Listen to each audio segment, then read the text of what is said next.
Now in the front end, I also had to make a few changes. The first one is to add this update field right here, because I want to be able to update a user actually from the code. And this wasn't set before, so it looked something like this before. There was no update function. Again, I just copy pasted it from the syllabus service because that already had an update. So we made that together, so I thought that would be easy just to copy it down to the user service. Okay, what else did we do? I went into the controller now to be able to save a user when he was changed. Now I've used the save syllabus and reconfigured it. Let me just remove this console, we don't need that anymore. So that now instead of saving a syllabus, I'm actually using the update of a user. That's pretty much all I've done.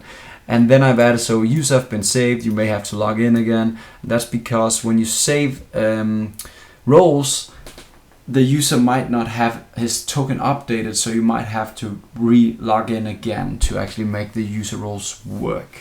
And that's pretty much all I've done here, except that I also added something that's quite different as well. We have something here called app config. Now where's that coming from? Well, actually we have one called app constants down here, and in there we actually added the user role, all the user roles available. I showed that in a previous video. These are automatically created whenever you make a new role in the server side. This one is actually updated with all the roles available.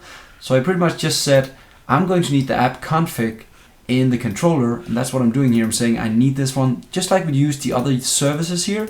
I'm saying I need the app config, the constants, and in that constant file I need to use the one called user roles.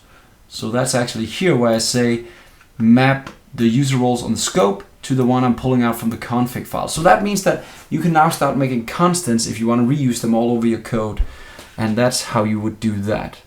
The last thing I changed is I added this MultiSelect here. That's a new guy that you can use. So it's pretty much just a select, but I added the multiple guy right here. If that's not there, you can only single select.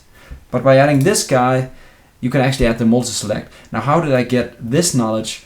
I went into the Angular-Fullstack and I found the select guy right here in the examples, but I wanted multiple select.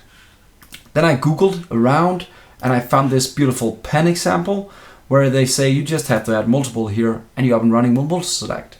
It could be a lot prettier than what I've done here, but that's plenty for my sake, just to be able to select and they're blue when they're selected and black when they're not selected. So that was all I had to do.